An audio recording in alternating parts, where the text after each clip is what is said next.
Facing a critical Windows failure due to the Kernel Library DLL? I'm Sophie Chen, a senior Windows support engineer. Let's implement the official repair path today. As we get into the manual process for Kernel Library, you can find a professional maintenance utility for environment stability.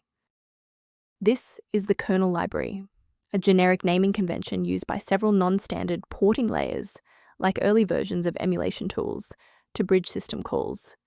Because it shares a name with the OS kernel, it is a high-risk file for malware infection. If missing, the parent tool will fail to initialize any system calls, reporting a binary execution failure. Since we've covered what this file is, let's move to the primary fix. Kernel is a proprietary library bundled specifically within the Localized application entry logic file set, and the safest way to recover this file is to run the official setup for your main application, where you encountered the error again.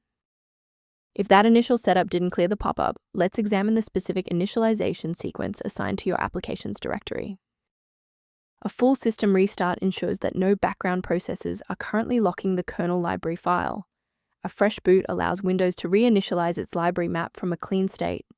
Take a second to bookmark this page, or hit the like button before restarting. That way, you can easily resume this guide once your system has finished rebooting. Since the restart didn't reset the service, we'll manually trigger the refresh now. If you need to pause the video anytime during these instructions, go ahead. Since that library file is still unresponsive after the restart, we'll run a repair on the coding environment. First, go to Control Panel, then select Programs and Features. Second, find every Microsoft Visual C++ redistributable, 2005 through 2022. Third, right-click each and select Change, then select Repair. If that fails, download the latest all-in-one VC++ redistributable package from Microsoft's website. Please note that for DLL files with numbers, the number tells you which version to repair. For example, 120 equals 2013. Before you finalize your changes, I need to emphasize the importance of using trusted sources.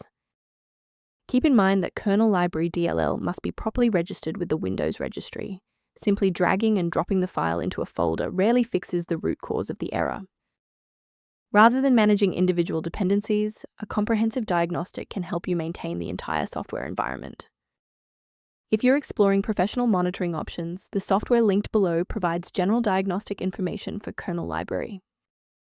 To ensure you always have a professional diagnostic path for Kernel Library or system errors, hit the subscribe button and keep this channel in your toolkit.